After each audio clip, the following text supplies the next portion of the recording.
he's seeing things way more clearly than the Jedi are. And he makes that comment about, the dark side being strongest it's ever been. Like, I love that, because then you go and look at the council and how lost they are.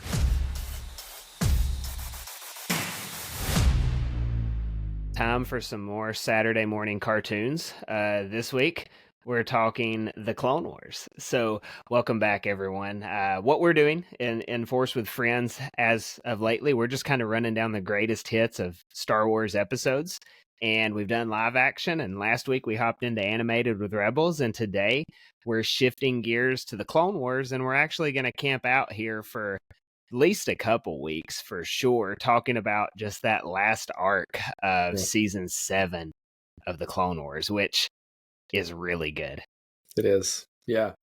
I'll always look forward to your lead-ins. I never know what you're gonna start us off. Gotta keep you on your toes. Yeah, no, and I am. I mean, I like the Clone Wars. As a whole, I don't get super excited about all of it. It's fun. It's interesting stories. I always love the parts where it was about the clones more so than I love the parts where it was about the Jedi. But you're right. I mean, this last season just does something really special in connecting different pieces. And, the Clone Wars is always billed as like filling in this gap. And so they do a really good job in that final season of finally bringing it back and connecting it to the big picture. Because man, without that 7th season, it really did feel incomplete. And so that's one of the best things about the 7th season is it really brings that whole idea of filling in this gap full circle and bringing us up to Revenge of the Sith. So man, it's a good, especially the second half. The first half of the season's okay. I don't love the Marquez sisters. You're not into the Marquez sisters? It's all right. Like, the Pikes are interesting. It was all right. But man, once they settle in on this whole adventure with Ahsoka and Maul and the clones, like it really gets its legs for sure. It's phenomenal. So no, I agree. And I remember, Clone Wars for me, I was not like, so when the Clone Wars was happening on television, it was not a time for me that I was like watching anything outside of the original trilogy. And then like Clone Wars, I guess it ended on season 6. Is that when Disney purchased it? It was over, or was it a little bit in? I'm not 100% up on. I'm honestly not sure either. Yeah. So chat, let us know that one, because I'm not Googling it right now. But I just wasn't into the Clone Wars. I wasn't into the movie when it came out. Like I think I was in college when all this was going on. So I watched the original 6, and then eventually the sequels started coming out, and watched those as they happened.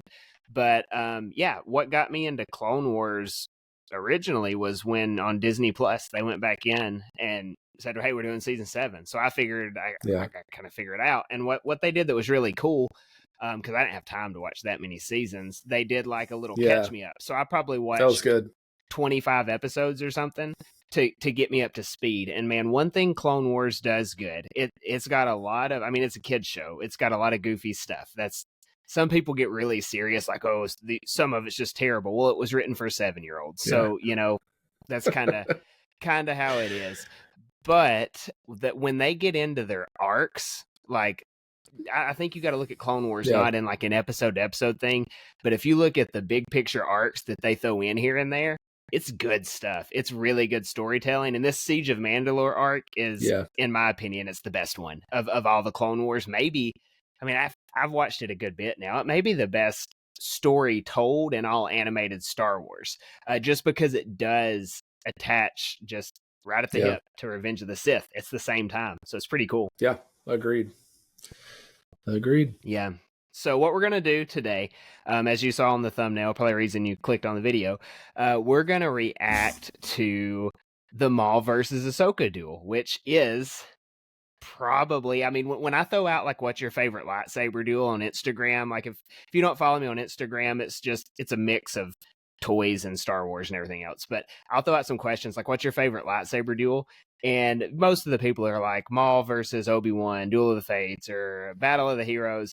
And there's always a good portion of people that are like Maul versus Ahsoka, Clone Wars Season 7. And they're 1000% right. It's in the same category as those. I mean, Ray Park does the duel. Like they put the stuff on him and he does it. So it's good stuff.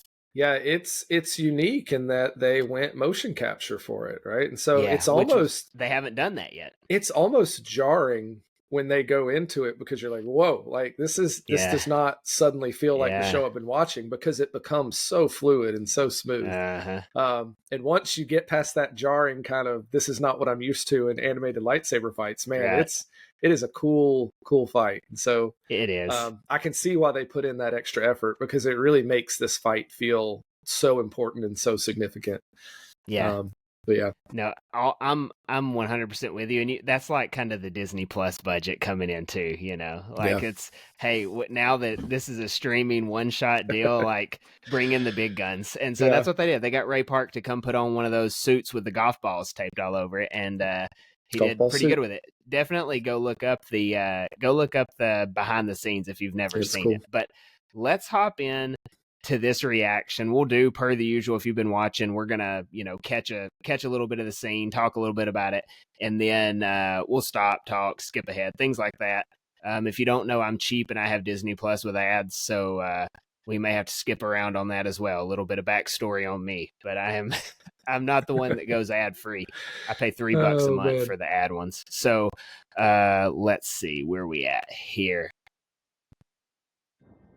Oh no. You are the one that I wish to speak with. Were you not cast out of your order? So we get here and we start off. Maul has laid this whole trap out, and he's not really going for Ahsoka. We'll get there in a minute. Yeah. But he's laid out the scene, and he's fought his way up to this area of Mandalore, and the clone troopers are fighting the Mandalorians all at the same time, which is super cool. And Ahsoka gets up there, and Maul's not just like ready to throw down. He's doing the classic Sith, mind games. Like, no, you're not looking at this the right way, which is how the Sith always do. It's pretty spot on for him, even though he's not a Sith anymore. Yeah, no, and I mean, he's about to go into his recruitment speech, right? Like he's like very Sith-like. Like he needs somebody that he can use, essentially, right? Yeah. He's not planning on really partnering up with Ahsoka, but he knows he can't do what he needs to do without somebody. And so in very Sith-like fashion, he's like, I need somebody that I can use here. I need a Padawan. An apprentice. Yep. And he, like, again, we'll learn what he's up to, but he equally hates Palpatine as much as everybody else does. So the reason, if you've never seen this, that Ahsoka is trying to get Maul, the Republic's trying to get him, is this is happening at the exact same time as Revenge of the Sith, like scene for scene. And so while they've sent Anakin on a mission to go spy on the Chancellor, they've also got Ahsoka on the other side of the coin going to capture Maul, to try to get him to be like, hey, do you know anything about this city? It's like, who is it? What? Because they know he knows, right? They know he was the apprentice. So they're trying to get him there. And it's super cool that all this is happening at the exact same time.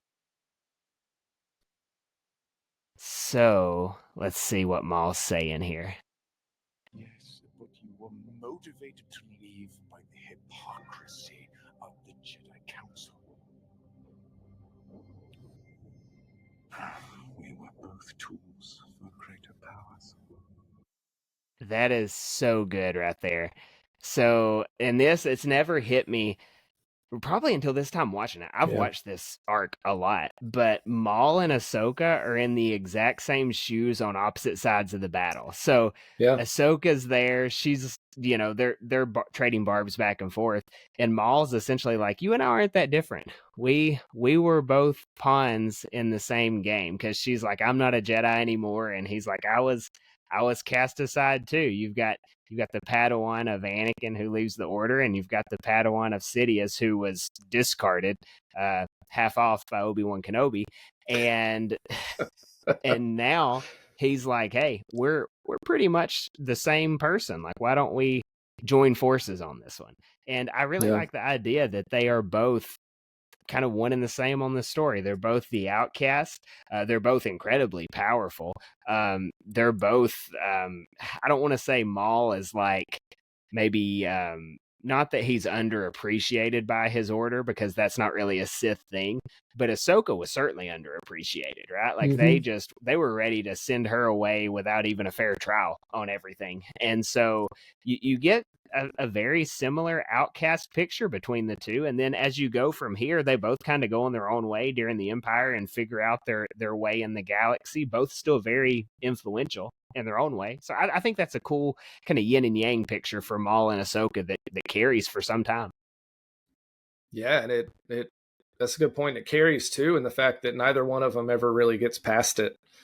Maul goes on to carry this obsession with Obi-Wan and Palpatine to an extent, to where he can't let go of it. And of course, we've seen with Ahsoka that she's had a really hard getting past this idea of what she is anymore, and like what it meant to leave the Jedi and what she is now. And especially with the whole Vader arc we get in Ahsoka and the World Between Worlds that we talked about. And so, I mean, they're on opposite sides of this thing, but at the same time, they've both been kind of used by the people that train them, and both end up really suffering for it and have a pretty difficult time getting past it. So it is really interesting. And I hadn't thought about it until you mentioned it, but they really are kind of on opposite sides of this thing, but still very much akin in their situation. So it is pretty interesting. Well, and also if you look at it, I mean, bigger picture, they were both used by the same person. Like if you get like I mean, you don't have to go way up the chain for Maul, but if you go a few layers up the chain for Ahsoka, they were both used by the same person on either side of the battle. So and Maul says cool. It here. She's like, is it Sidious? And he's like, is it Sidious? She's like, he's behind everything. It's everything. always been Sidious. I mean, he says it there. And he says like my master and everything. He's like his wisdom and all that. Like, so you can tell he still's not over it yet. Yeah. It's pretty cool. Yeah. It's about to change. And Darth Sidious is behind it? He is behind everything. In the shadows, always, but soon, very soon. He will reveal himself. With your help. He will reveal himself. And so Maul, it hit him quite a bit earlier than it hit everybody else. So if you go like earlier in this episode, he's talking about like the dark side of the Force is the strongest it's ever been. And throughout this entire episode, it all really starts clicking for him. He's like, oh no, this is what Sidious is doing. And so and as it keeps going into the next episode, it's in the next episode where he's like turning the clones against him and everything. Like he just cannot believe what Sidious has been doing over the course of the last 13 years. And watching him kind of figure it all out is pretty cool to see, because we're used to watching it from the episode 3 perspective, where once the Jedi figure out it's too late. And Maul's just sitting there reveling in it. Like, wow, can you believe this? Like this is what's going on the whole time. Yeah. His character is so interesting here, because he's almost got like this crazed, it's like Gollum-like from Lord of the Rings, where he'll stop and he kind of whispers to himself and he talks back and forth to himself. It's this very manic thing where he kind of goes back and forth between this crazed side, but then this like understanding side. And so it's easy to just be like, man, this dude's like, he's off his rocker, right? Like he's crazy. Right. But at the same time, he's seeing things way more clearly than the Jedi are. And he makes that comment about, the dark side being strongest it's ever been. Like, I love that, because then you go and look at the council and how lost they are and how obscured this is from them. And just the Jedi being lost in this, like he sees the bigger picture way more than anybody else in the story does, better than the council does, better than Ahsoka does, better than Anakin or Obi-Wan. Like he is the one who actually understands what's going on. So it's really cool to have this like borderline crazed character, but in some ways is really the only one who has the big picture in his head and is sane enough to understand it. Which is so it's really it's an interesting it's an interesting dynamic with him. I really love, and I just love that back and forth he does, where he just stops and he'll mumble and talk to himself. It's really good. I was gonna say, I think back to like the Phantom Menace, where all he's saying is, are we finally Yeah. gonna reveal ourselves? And he realizes he's just been getting drug along all this time because Palpatine's just going, yeah, it's that time. Like, Yeah. you don't play as big a part in this as you think you do, but yeah, it's that time. He doesn't understand the political side of things to that extent. He doesn't get a lot of it. He's just like, hey, it's time for us to be revealed to the Jedi. And then you jump ahead, 13 years in the story, and he's going, oh wow, we haven't revealed anything yet. Yeah. And so I do think that's cool. I like your Gollum reference there. That's what it felt like to me as I was watching it. So. Yeah, that's pretty good. Also for the Maul thing with Palpatine and like, oh, he's finally realizing it all.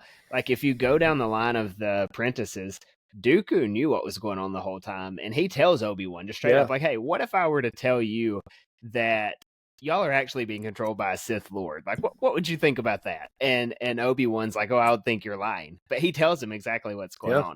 Now, Dooku doesn't know the full extent to where he's going to get replaced, but he has more of a picture of it than Maul has. And then Anakin's just like completely pull the cover over his eyes. Like they got him based fully on emotion and power. So it's interesting that Maul didn't know anything. And Dooku, on the other hand, was like pretty up on the stuff, at least of what was going on. So quite a contrast there. But still pretty blind to ultimately what the plan was, because he thinks he's the guy, right? He thinks he's part of the apprentice. Yeah. And just like Maul mentions that, he's like, Dooku and I were just alike in that. Yeah. And it's cool because we get Kenobi mentioning that in this episode where he's like, Dooku mentioned to me that there was this guy named Sidious. In that whole conversation where he's talking to Ahsoka about the council. That's a really interesting conversation. Yep. So that's earlier in this episode. But yeah, Obi-Wan has a conversation with Ahsoka and he's explaining like what they need her to do to get Maul. And then they have this, he tells the clones to leave, and he explains like Anakin's spying on Palpatine. And Ahsoka tells Obi-Wan that's not a good idea. Right? Yeah. And Obi-Wan doesn't disagree. He doesn't disagree with this. So that's a really interesting picture, because then you have this guy who's on the council. He's a Jedi Master, and even he's like, the council's wrong, but I'm not going to tell them. Even he feels like he can't tell the count. So that tells you that the council's in a bad spot where even the people can't confront it and be like, hey, this isn't right. And I think it goes back to that comment about the dark side being at its strongest. I think everything's just like muddled and clouded, and no one can really see clearly on the side of the Jedi. Yeah. Well, the Clone Wars, in my eyes, and if you ask Ashley Eckstein too, in hers, it's Ahsoka's story, right? You're watching the war through Ahsoka's eyes. It's how she views the Clone Wars. And it makes sense. When you see this here, you've got Obi-Wan disagreeing with the council. Obviously, Anakin disagrees with the council. And then Ahsoka disagrees as well. Mm-hmm. Well, the Clone Wars is Obi-Wan, Anakin, and Ahsoka. Like when you're watching it and that's at its best, that's what it is. So it really, you see like who the three heroes of this war are. Like they're all on the same page, as they're always together. Like they're all in obviously different aspects of the same page on how they're going to go about it. But it's cool to see them even here. They're all together on this, even though they're not in the same place. And obviously three very different results out of all of it. But three of them are still on the same page as far as this goes too, that's just a little thing. Whether they intended it or not, I do think that's pretty cool. Yeah, agreed. So here, a little bit more dialogue, and then we'll get into the action. The Jedi can stop Sidious before it's too late. Too late? For what? The Republic to fall? It already has, and you just can't see it. There's no... So good. Yeah, it's cool, because, to Ahsoka, Maul's just ranting. Like, what is this guy talking about? And he's figured it all out. But he gets it. He's like, no, like this is the plan in motion. Like, he's done it. Like, he's gotten what he's wanted. Yeah. Jedi has passed. They cannot defeat Sidious. But together, you and I can. And there it is. The pitch that is going to be in every Star Wars thing is like, no, this horrible thing is happening, but together we can stop it. I mean, you've got in episode 2, Dooku tells Obi-Wan this terrible thing's happening, but you and I can stop it. Yeah. And then you've got Revenge of the Sith. Hey, Anakin, this terrible thing's happening. You and I can stop it. And obviously Anakin does join Palpatine there. You jump ahead to Empire Strikes Back, Vader. Hey, this terrible thing is going down, but you and I can stop it. And then in episode 5 and 6, he's doing the same thing, and Palpatine's making the same pitch, like, hey, you can join this terrible thing. Essentially, like we can rule it together. So if there's a few things in Star Wars that are true every time you watch it. I mean, even Kylo Ren's doing it in the sequels, right? To Rey. That's true. And so, like, it is. I've got a bad feeling about this. You're gonna have funny droids, and you're gonna have some bad guy making a pitch to the good guy for why they should join the bad guy, for some bigger cause, right? Why do you think that works so much? Like, it works every time. Yeah, it does. I mean, I don't. And with Maul here, it's interesting because he's not. I mean, whether he and Ahsoka could stop Sidious is highly questionable, but he's not wrong that the Jedi can't do it. I mean, he's 100% right about that. And so, like, it's not like this plan and proposal of his is based in like just absurdity. Like he's right. Like nobody else is going to stop it. Now he's a little overconfident, but there's some truth in part of what he's saying here. As are with most lies, right? There's always a little bit of truth somewhere, maybe. In most of them. That's how they work so well. Now, this next shot is like the money shot of this episode, I think. When the battle's going on outside, and then it shatters the glass, the windows, and that's when like Maul's given his final elevator pitch. I think it looks so good.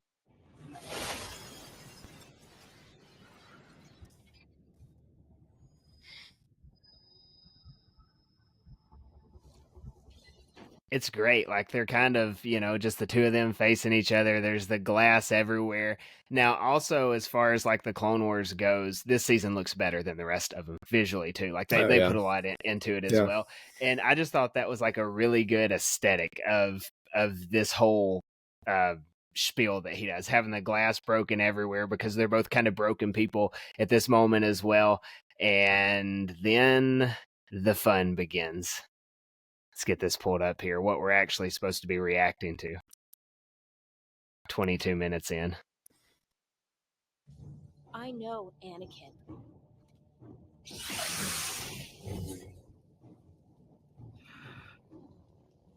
Now, also, we should mention here, if you haven't seen this before, Maul lets Ahsoka know that the whole trap was not actually for her. So he wants to get Anakin to show up on Mandalore because he knows Anakin is the key to Sidious ruling it. He hates Sidious, therefore he wants to get Anakin instead. So the fact that Ahsoka's there wasn't exactly what Maul was wanting, but he was going to take advantage of it nonetheless. But he was actually trying to stop Sidious's plan of Anakin, not for good reasons, just because he hates Sidious, which gotta love that he's still on that trip too. Yeah, there's a really interesting moment there where he makes this proposal and Ahsoka's like, she's like, all right, like we'll do this. Like, I'll go with you. I'll help you. And man, I wonder how that would have gone. Like if she actually had gone with Maul, like what that confrontation with Anakin would have been like, or when she would have gotten there. But she asked that question, like, what does this have to do with Anakin Skywalker? Right. And that's where it breaks. Like he says he's the key. He's going to fall. He's going to destroy everything. And that's where the emotional side of her just can't accept that. Right. Like it's her master. And so that's a really interesting thing there where she's about to go with him, but it's that she can't believe that Maul's telling the truth anymore. So she's got to fight him. Now, what do you think? So, all right. So this is a what if. This is a detour. But let's say, what if Ahsoka and Maul do join? Okay. What if they do go to confront Anakin? Now you got to think. I don't know the exact timeline, but I think this is a few hours before everything kind of hits the fan. Best I can tell, because once they arrest Maul, they get him on the ship. then Order 66 happens. That doesn't appear to be like instantaneous. You know, like they get them loaded up. Ahsoka's with Rex. They're kind of on their way. So leads me to believe it's the same, you know, day-ish, but I think it's within a few hours probably. I don't know that that's anywhere officially, but you've got that going on. Yeah, it's hard to know. They probably catch up by Mustafar, right?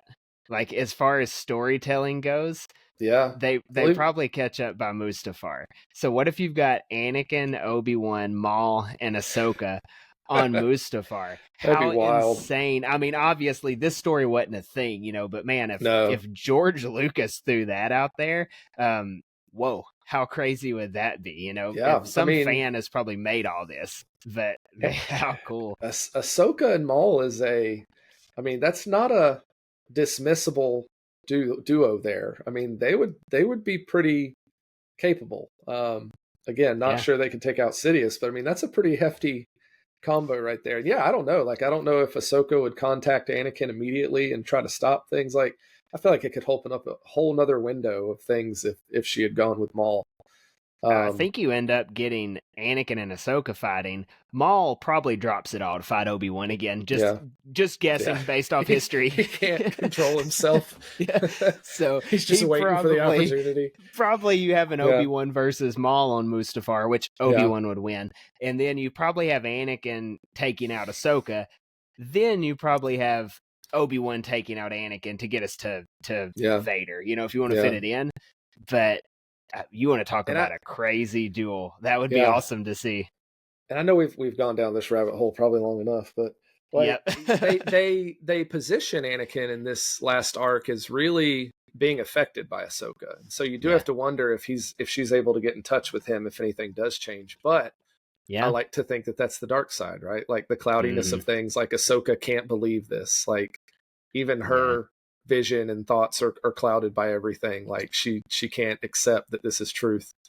So it's interesting. That would be a whole mass of possibilities if that happened. I will say my new favorite Star Wars what if scenario is now this one. I would just like to see that fight, however it shakes out. And I want Ray Park in the motion capture. I want 20-something-year-old Hayden Christensen. I want the same Ewan. And whoever they got to motion capture Ahsoka in this, I want that person playing Ahsoka, and then way it looks very, very good. But here's where the duel starts, and you can obviously tell this is a sub above everything else that they have done for duels in the Clone Wars. One last lesson. That's also a pretty good shot there where he puts those lightsabers out. Because if you remember the promos and everything, it's just like the Phantom Menace. That was it. Like everything they were showing leading up to this and after, like if you went to it on Disney Plus, that's what you were seeing. It was Maul there with both blades out. If you saw the thumbnail for this video, it's Maul there with both blades out. Super nostalgic. And like, I don't think I'd ever noticed the detail on his blade either, where half of it is the original Maul blade and then the other half is that new one that's vented. And so that's cool.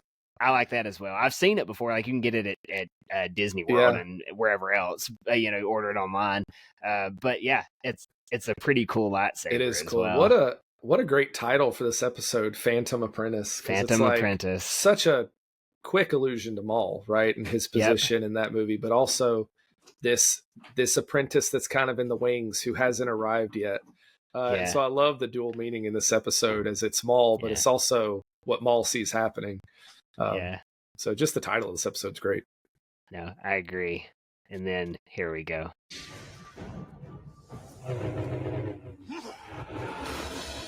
Look at that. I mean, that is so good. And I mean, they are smooth.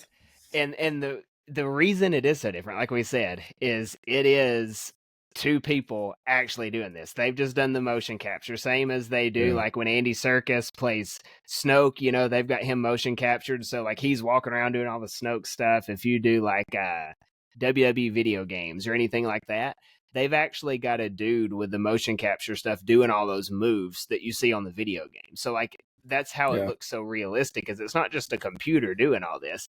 They're just throwing the animated image over two people dueling, which, what a great idea. You almost feel like you're watching a different show for a second. It's just such a stark contrast. But man, it looks good.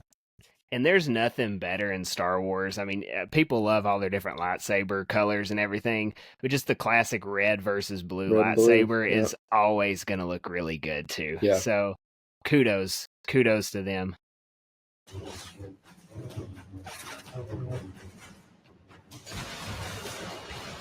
Now, one thing they do with this, per the usual in all Star Wars, is you can never have a lightsaber duel just constantly go. Why do you think that's the case? Like, they do that in every Star Wars battle. I don't think there's one Star Wars battle in all of Star Wars where things just stay focused on the lightsaber battle. Can you think of one? They'd be over too fast, right? I mean, if you actually put together all the cuts, it'd be 60 seconds max. That's true, but they do that though. That's the thing. I think the most disappointing one, which is probably like the main reason it keeps everyone from thinking it's the best lightsaber duel, is when you keep going back to the Gungans and the Phantom Menace in between that, like, because it's like that one gets broken up a lot. That's got a lot of cuts away from it. Yeah, because Duel of the Fates, or not Duel of Fates, Battle of the Heroes, you're cutting to Yoda versus Palpatine. I mean, it's not like you're actually getting a break. Yeah. It's two separate ones, but that this one, because you go back to the gun. It's because it's always back to and it's Jar Jar just doing something ridiculous. Misa, dude, that's a very jarring cut. Yeah, like on Endor, you're going back to a legit battle, or on Bespin, you've got Leia and Lando and them getting away. Right there's it's something exciting, or A New Hope, you've got Luke making his way to the Millennium Falcon with Han and Leia. Like, it's always good stuff, even in the sequels. Lord help them, but in the sequels, you've got it going to Poe Dameron blowing up Starkiller Base. Like, it's cool stuff in between, except for the Phantom Menace. And honestly, this one, I don't really care to watch the clones fighting in the midst of this. I just want to watch this. But if you notice, though, the Mandalorians, as you called them, they're taking it to the troopers. Like, I love this depiction of the Mandalorians. I feel like the Mandalorians should always be true to form. This incredibly formidable force. Yeah. Because they don't really it doesn't really change until Bo-Katan comes in and kind of helps out. Yeah. That's true. Side note, which we are skipping all of those portions. But you get back to Ray Park doing his magic.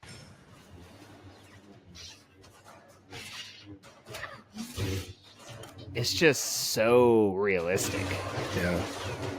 Also, again, Ahsoka at this time, what really helps you put this into perspective is when you watch Shadow Warrior in the Ahsoka series, and you see just how young Ahsoka is when she's fighting Darth Maul here. I mean, that's... do we know the canon age for her when this is happening outside of teenager? Because, I mean, she's like 14, I guess, when Anakin takes her in, right? So she's 17 here, maybe? Yeah. That's somewhere around there. So, I mean, that is pretty wild. Yeah, 17-year-old, not fully trained Jedi girl facing grown man Maul with a lot of rage. And she's quite a bit. She's going toe-to-toe, ultimately beats him. I mean, so... Pretty impressive there. Does that kind of bug you that you got a 17-year-old beating Maul after Qui-Gon couldn't, or do you just kind of take it in strides like, no, Ahsoka's just that good? I think she is quite talented, but also the way this concludes is Maul's just trying to get away, though. Yes. Like, there's probably a few times where he maybe could have ended things, but he doesn't care. He doesn't care about her. He's just getting away. So I think that probably plays into her favor a few times. Yeah, that's a good point, because once they get outside, which we'll get to in a minute, like he just doesn't want to be there anymore, because he does not want to get captured by them. So yeah, that's a good point.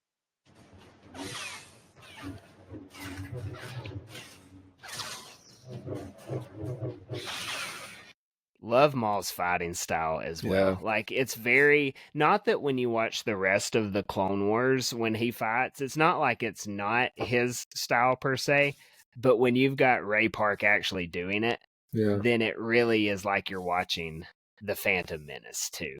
And so I think that makes this even better when you kind of can go back and you see he's a lot of times doing that thing where he pumps up, like how he beats Qui-Gon. Yeah. He'll go to that move here and there. So I think that's pretty cool to see. Yeah. I agree. So now at this point they're in a different level here, right? They're like they're outside fighting up on the scaffolding. Yeah. Mandalore scaffolding, which Mandalore's a cool planet to choose to have this happen anyways. Scenery's pretty good here, but they're way up high.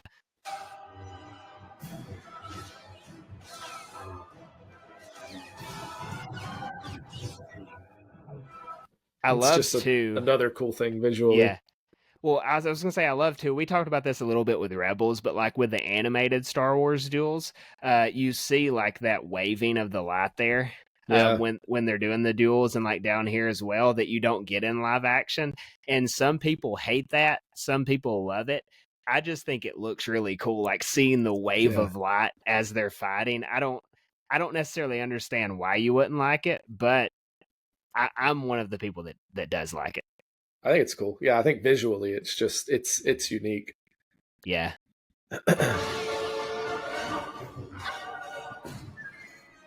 And this is where Maul gets a really good upper hand, and then the gunships are coming in for him. Yeah. So at this point, he does not want to be captured because, I mean, obviously, if the Republic takes him in, who's going to get him? He knows who's going to get him. Right. Sidious is going to get to him. So he's not going to make it out of this plan because Sidious doesn't have any plans for Maul, right? No. He has long discarded him. Yeah, he knows. So, yeah, that's where he's like, I got to get out of here. And Ahsoka doesn't want him to get out of there. Oh, and now we buffer.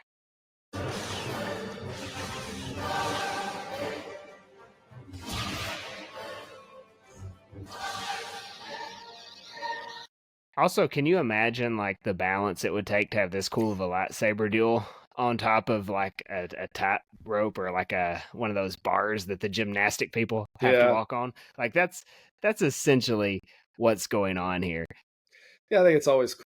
But then kind of the sheer athletic ability of the Jedi. Yep. And then they get him. He's just trying to get away. Let me die. Ahsoka doesn't let him. He's like, just let me die. And then the gunships come and get him, and they're going to take him to the council. And that is the duel.